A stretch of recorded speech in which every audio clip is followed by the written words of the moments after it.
Assalamualaikum warahmatullahi wabarakatuh.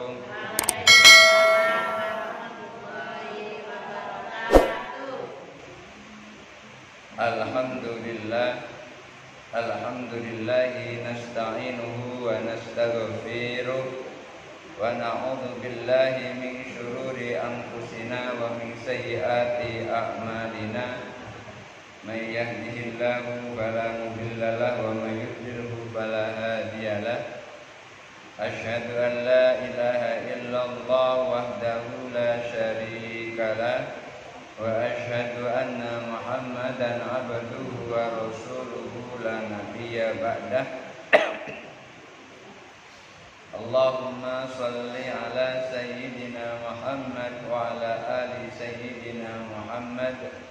Rabbi syrah li sadri wa yassir li amri wahlul 'uqdatam min lisani yafqahu qawli, amma ba'du.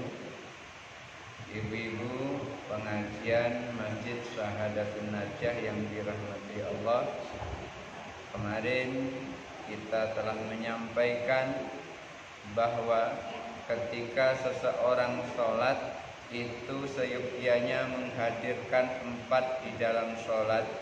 Apa 4 di dalam sholat itu? Pertama, menghadirkan hati saat sholat. Yang kedua, akalnya sadar dalam sholat.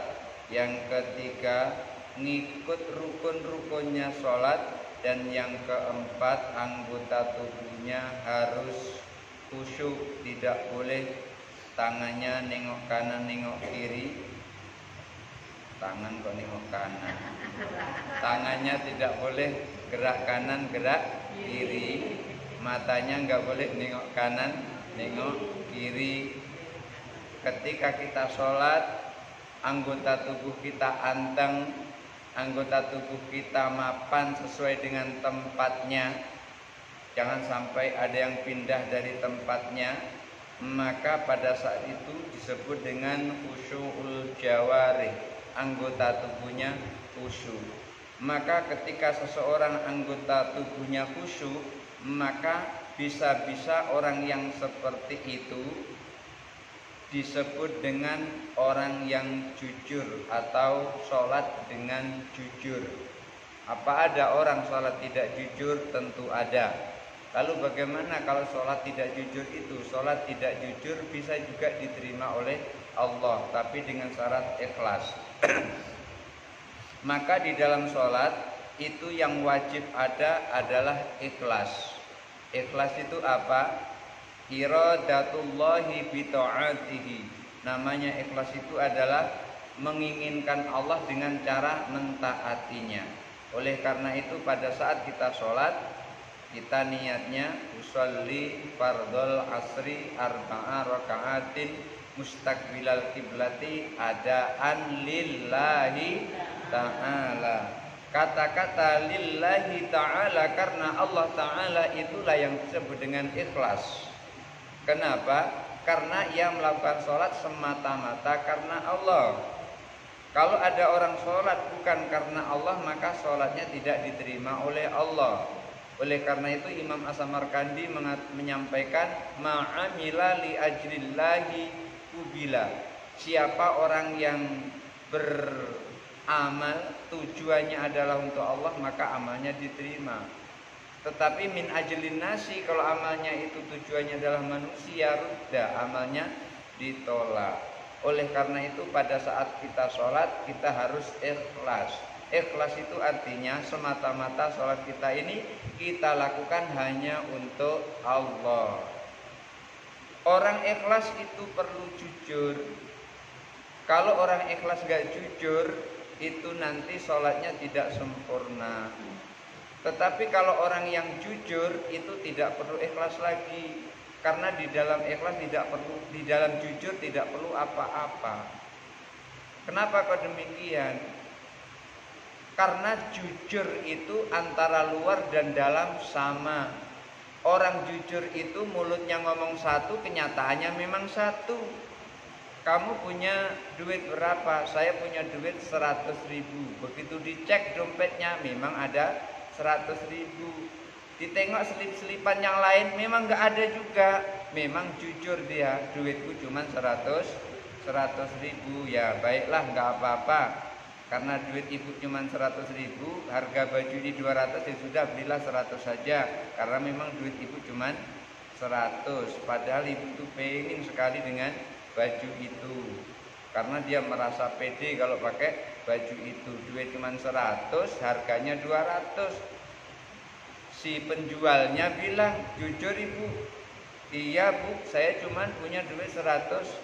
Coba ibu periksa dompet saya, kantong saya, di sela-sela kaos kaki saya, atau mungkin di sela-sela sendal saya, mungkin di situ ada duit. Tidak ada sama sekali, cuman inilah.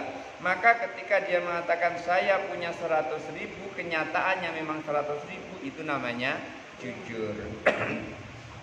Sekarang ibu, orang sholat itu siapa yang dihadapi? Menghadap kepada siapa sholat itu? Menghadap kepada Allah. Ketika sholat itu menghadap kepada Allah, hatinya juga menghadap kepada Allah, maka sholatnya jujur. Ketika kita sholat, akalnya sadar sedang sholat, maka sholatnya adalah jujur. Maka jujur itu antara luar dan dalam adalah sama. Lalu apa ada orang yang sholat lillahi ta'ala tetapi sholatnya tidak jujur? Ada. Pas lagi bismillahirrahmanirrahim, hujan deras, langsung hatinya lari ke rumah. Hatinya lari, ya Allah jemuran dari tadi pagi basah. Itu sholatnya nggak jujur. Kenapa? Hatinya pada saat harusnya hadir di hadapan Allah, begitu hujan langsung kabur dari situ. Maka orang yang jujur di dalam sholat itu tidak perlu ikhlas. Kenapa? Karena ikhlas itu antara luar. Ikhlas itu adalah mengerjakan sesuatu karena Allah. Di dalam sholat kan mestinya mengerjakan sesuatu karena Allah.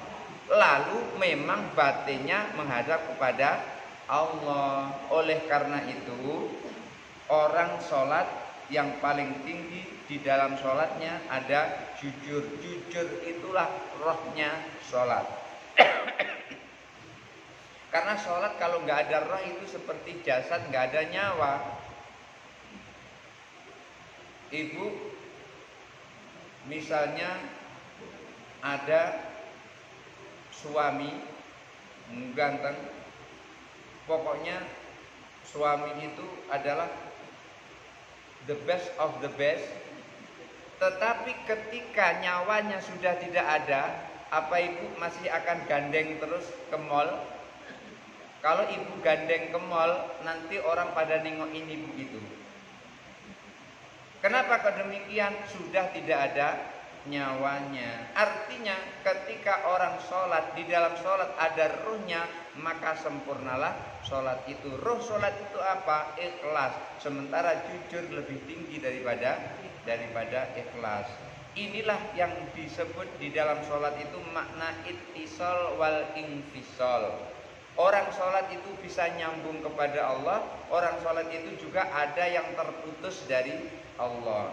Kapan orang sholat itu terputus dari Allah? Pada saat dia sholat, sholatnya itu hatinya berpisah dari Allah. Itu maka disebut dengan infisal. Lalu kemudian itu masuk makna ittisal. Sudah infisal langsung ittisal. Apa maksudnya?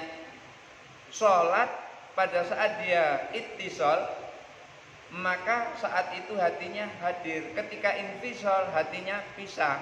Untuk menjadikan sholat kita ini ittisal kepada Allah, maka kita menghadirkan hati. Saat sholat itu hudurul qalbi. Ibu-ibu yang dirahmati Allah Subhanahu wa taala, itulah yang disebut dengan makna ittisal dan infisal. Dan di dalam ittisal dan infisal itulah yang disebut dengan wawa makna takhalli amma siwallahi. Itu yang disebut dengan makna at-takhalli amma siwallahi, mengosongkan hati dari seluruhnya kecuali Allah. Artinya pada saat sholat hati ini dikosongkan dari ingat suami, dari ingat anak, dari ingat dompet kosong. Itu dikosongkan dulu tuh di dalam pikiran tuh, dalam hati dikosongkan dulu dari ingat segalanya itu. Dari ingat jemuran, walaupun hujan deras pokoknya nggak usah diingat. Yang diingat cuma satu, Allah. Ini yang disebut dengan makna takhalli amma siwallah. Mengosongkan hati dari segalanya yang ada cuman Allah. Lalu ketika hati ini sudah kosong, hati ini sudah tidak ada lagi yang diingat kecuali Allah, hati sudah kosong dari seluruh yang ada, seluruh makhluk yang ada di muka bumi ini sudah kosong, lepas dari hati kita. Wattahalli, lalu hati itu diisi, ditempati dengan apa? Bihuduri baina yadaillahi subhanahu wa ta'ala. Bil huduri itu maksudnya menghadirkan. Apa yang dihadirkan? Hati. Kalau kosong sudah hati itu, tidak ada lagi kecuali Allah, baru di situ hati ini dihadirkan, berada di hadapan Allah Subhanahu wa ta'ala. Jadi pada saat kita sudah mengosongkan seluruh yang ada di dalam hati ini, lalu kita menghadirkan Allah, maka saat itu memantapkan hati kita sedang berada di hadapan Allah. Itulah yang disebut dengan makna ihsan. Ihsan. Ibu ada suami namanya Ihsan. Kalau ibu ada suami namanya Ihsan, berarti itu bagus. Kenapa kok ihsan itu bagus? Karena ihsan itu adalah anta'budallaha ka'annaka tarahu. Namanya ihsan itu kamu menyembah Allah seakan-akan kamu melihat Allah. Fa in lam tarahu fa innahu yaraka. Kalaupun tidak bisa melihat Allah, Allah pasti melihat kita. Di kantor saya itu ada namanya ihsan, penghulu. Nah, itu bagus itu. Kalau sholat selalu dia memandang Allah. Walaupun dia tidak bisa melihat Allah, Allah bisa melihat dia. Itu ihsan. Saya juga punya murid di rumah tuh namanya Ihsan, tapi Ihsan Fadila. Wadahnya besar karena memang dilihat oleh Allah terus itu kan. Masya Allah. Ibu-ibu ada yang dari mati Allah Subhanahu wa ta'ala. Inilah tadi yang dimaksud makna takhalli. Setelah takhalli baru tahalli, mengosongkan diri dari semua yang ada, kemudian menghadirkan Allah di dalam hati, lalu merasa diri berada di hadapan Allah Subhanahu wa ta'ala. Bapak ibu, ibu-ibu hadirin yang dirahmati Allah Subhanahu wa ta'ala. Hadis Rasulullah tentang niat itu diawali dengan innamal a'malu. Innamal a'malu itu artinya sesungguhnya seluruh amal. Innama itu adalah batasan. Batasan amal di sini amal yang mana? Yahtamilu, yang dimaksud oleh Rasulullah, Imam Nawawi menjelaskan, yahtamilu innamal a'malu ini di dalamnya terdiri innama sihhatul a'mali. Sesungguhnya sahnya amal. Jadi namanya innamal a'malu itu maksudnya adalah innama sihhatul a'mali. Sesungguhnya sahnya amal. Au tashihul a'mali, atau sesungguhnya benarnya amal. Au qabul amali, atau sesungguhnya diterimanya amal. Au kamalul a'mali, sesungguhnya sempurnanya amal. Jadi innamal a'malu itu bisa mengandung arti sesungguhnya sahnya amal, sesungguhnya benarnya amal, sesungguhnya diterimanya amal, dan sesungguhnya sempurnanya amal. Jadi innamal a'malu itu adalah sempurnanya amal, benarnya amal, diterimanya amal, sahnya amal. Pengertian ini wabihada akhadha Imam Abu Hanifah rahimahullah. pengertian ini kata Imam Nawawi ini juga diambil oleh Imam Abu Hanifah. Siapa Imam Abu Hanifah itu? Ibu kan nggak tahu kan? Imam Abu Hanifah. Imam Abu Hanifah itu adalah salah satu imam madhab yang paling tua. Imam madhab kita kan 4. Ada madhab Hanafi, ada madhab Syafi'i, ada madhab Maliki, dan ada madhab Ahmad bin Hambal atau Hambaliyah, ya, atau Hambaliyah. Yang paling tua adalah Imam Hanafi. Setelah Imam Hanafi adalah Imam Maliki. Setelah Imam Maliki adalah Imam Syafi'i. Dan yang paling bungsu istilahnya itu adalah Imam Ahmad bin Hambal. Imam Ahmad bin Hambal ini adalah madhabnya Ibnu Taimiyah. Ibnu Taimiyah itu adalah idolanya orang-orang yang menyebut dirinya, yang di situ disebut oleh orang itu namanya Wahabi Salafi. Wahabi. Tetapi kita biasanya tidak hanya satu madhab, tapi 4 madhab itu kita bisa mengambil salah satu di antara 4 itu. Rata-rata madhab kita adalah madhab Syafi'i. Artinya apa? Artinya kita mengikuti apa yang diajarkan oleh Imam Syafi'i. Lalu apakah yang lain salah? Tidak. Ulama salaf dulu, ulama salaf, apa itu ulama salaf? Ulama yang hidup pada tahun sampai 300 Hijriah itu namanya ulama salaf. Sampai 300 Hijriah. Setelah 300 Hijriah bukan ulama salaf lagi namanya. Seperti Ibnu Taimiyah itu ulama hidup tahun 600 Hijriah. Jadi di situ bukan ulama salaf lagi, namanya ulama khalaf. Ulama salaf itu tidak pernah menyalahkan ulama yang lain karena mereka sangat paham terhadap Rasulullah. Ulama salaf, coba perhatikan sekarang, banyak orang yang menyalahkan kepada amalan orang lain, berarti tidak mengikuti ulama salaf. Kalau mengikuti ulama salaf tidak akan pernah nyalakan amalan orang lain. Karena apa yang dibawa oleh Imam Abu Hanifah itu benar, yang dibawa oleh Imam Maliki itu benar, yang dibawa oleh Imam Syafi'i benar, yang dibawa oleh Imam Ahmad juga benar. Jadi ulama salaf itu tidak pernah menyalahkan ulama yang lain. Imam Hanafi tidak pernah menyalahkan Imam Malik. Imam Malik tidak pernah menyalahkan Imam Syafi'i. Imam Syafi'i tidak pernah menyalahkan Imam Ahmad bin Hambal. Imam Ahmad bin Hambal tidak pernah menyalahkan Imam Syafi'i. Imam Syafi'i tidak pernah menyalahkan Imam Malik. Imam Malik tidak pernah menyalahkan Imam Abu Hanifah. Semuanya mereka berpendapat itu adalah benar menurut mereka. Untuk itu ibadah yang paling baik itu adalah ibadah yang ngurusi dirinya sendiri, jangan ngurusi orang lain. Ketika ada orang tahlilan, kamu bid'ah, nggak usah ngurusi seperti itu. Ya kalau bid'ah nggak usah tahlilan. Yang lain yang suka tahlilan ya biarlah tahlilan karena mereka punya dasar sendiri. Jadi tidak boleh kita menjustis orang sesat, tidak boleh. Karena apa? Ketika dikembalikan kepada Al-Quran ada dalilnya, ketika dikembalikan kepada hadis ada dalilnya. Maulid Nabi bid'ah, enggak boleh kita mengatakan seperti itu.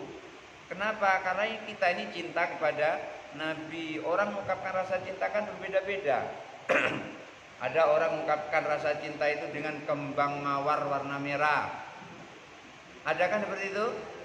Ada yang mengucapkan cinta itu dengan amplop tebal berwarna merah, isinya juga merah-merah. Kira-kira pilih yang mana ibu? Pilih yang mana? Amplop tebal berwarna merah, isinya merah-merah, atau bunga mawar berwarna merah? Amplop tebal.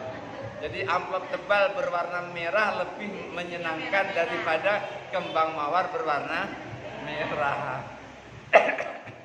Jadi ungkapan cinta itu berbeda-beda.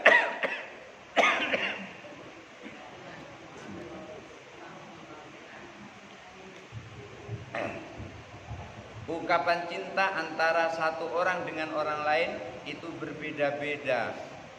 Ada orang yang saking cintanya kepada yang ia cintai, tetapi nggak tahu kalau itu yang ia cintai, dan bahkan dia akan diadukan kepada orang yang cintai. Ada dulu ketika Rasulullah masih hidup, ada orang yang sangat cinta kepada Nabi. Saking cintanya kepada Nabi, apa yang didengar oleh Nabi selalu dipraktekannya. Pokoknya apa yang didengar oleh Nabi itu dikerjakannya. Sehingga ketika dia tawaf, pada saat tawaf itu, apa yang dibaca? Ya Karim, ya Karim, ya Karim, ya Karim, itu tawaf. Padahal tawaf itu mestinya membaca Subhanallah walhamdulillah wala ilaha illallah wallahu akbar. Kan itu harusnya membaca itu. Membaca tasbih. Ini baca ya Karim, ya Karim, ya Karim, ya Karim. Ada orang lapor kepada Nabi, ya Rasulullah, itu sepertinya aliran sesat itu. Tawaf masa baca ya Karim, ya Karim. Akhirnya Rasulullah datang. Benar, orang itu menyebut ya Karim, ya Karim. Begitu orang itu nyebut ya Karim, ya Karim, Rasulullah ngikut dari belakangnya, ngikuti pula omongannya itu. Rasulullah juga bilang ya Karim, ya Karim, ya Karim, ya Karim. Merasa diikuti omongannya, noleh ke belakang, ditoleh ke belakang. Marah dia, kamu ini menghina saya ya, katanya. Kalau kamu menghina saya, kamu berhadapan dengan kekasih saya. Langsung dipegang kerah baju Rasulullah itu dipegang, kerah bajunya dipegang. Kamu kalau menghina saya, berani dengan saya, kuadukan dengan kekasihku. Lalu ditanya, siapa kekasihmu? Kekasihku adalah Muhammad Rasulullah Sallallahu Alaihi Wasallam.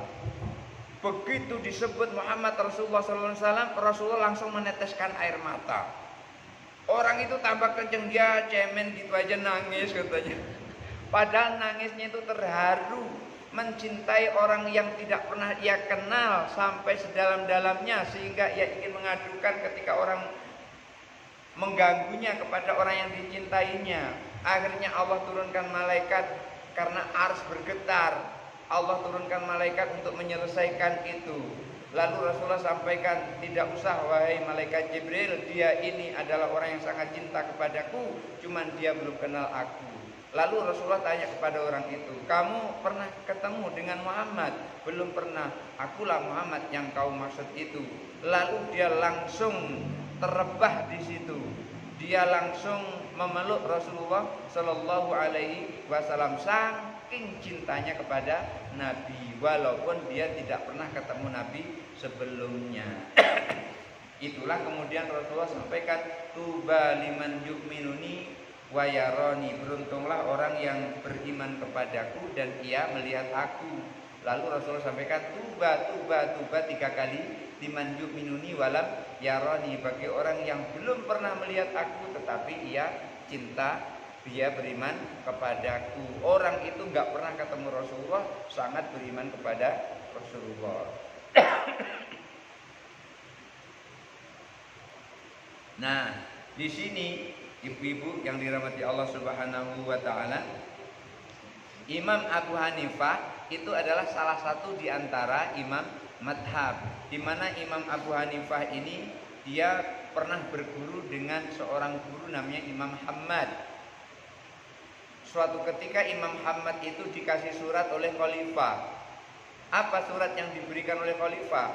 Surat yang diberikan oleh khalifah itu adalah surat tantangan untuk dialog tentang Allah itu ada atau tidak ada. Untuk membuktikan Allah ada itu bagaimana? Ulama-ulama sebelumnya sudah tumbang semua dengan orang kafir ini, orang ateis, orang yang tidak percaya dengan Allah ini. Lalu malamnya Imam Muhammad ini mimpi. Apa mimpinya? Mimpi ia berada di sebuah kampung. Di kampung itu banyak pohon. Pohonnya itu berbuah lebat. Tiba-tiba datang babi. Babi itu makan pohon itu mulai dari buah, daun, ranting, bahkan batangnya habis. Seluruh pohon itu yang tinggal cuma satu. Tiba-tiba datang harimau. Harimau datang langsung menerkam babi itu dan babi itu mati. Sedih Imam Abu Hanifah. Kenapa kok sedih? Bakal malu di hadapan khalifah. Lalu Abu Hanifah, Imam Ahmad malu tadi. Imam Ahmad sedih. Abu Hanifah datang. Wahai guru, apa yang menyebab guru hari ini muka guru muram? Aku tadi malam mimpi guru. Mimpi apa itu guru? Diceritakan begini. Lalu Imam Abu Hanifah nyampaikan kepada Imam Ahmad gurunya, guru, aku diajari Allah dengan takwil mimpi. Boleh enggak aku mentakwilkan mimpi guru? Boleh. Kebun kampung yang banyak pohonnya tadi itu adalah kampung muslimin. Di dalamnya adalah orang Islam. Pohon-pohon yang berbuah dan rindang itu adalah para ulama. Babi yang memakan pohon itu adalah ateis yang akan guru hadapi. Kemudian pohon yang tinggal satu itu adalah guru sendiri. Lalu harimaunya siapa? Harimaunya itu adalah aku, kata Imam Abu Hanifah. Oleh karena itu guru, berangkat kita melawan orang ateis itu. Akhirnya orang ateis itu dilawan oleh Imam Ahmad dan Imam Abu Hanifah. Cerita di situ di podium. Coba buktikan kalau memang Allah itu ada. Siapa yang mengatakan Allah itu ada? Langsung Imam Abu Hanifah tunjuk tangan. Saya. Allah itu ada. Lalu ditanya oleh ateis tadi, kalau memang Allah itu ada, coba buktikan kepada saya kalau Allah itu ada. Dijawab oleh Imam Abu Hanifah, buktinya ada pada dirimu. Buktinya ada pada dirimu. Apa maksudmu? Sekarang aku tanya, kamu punya nyawa atau tidak? Punya. Coba tunjukkan kepadaku mana nyawamu.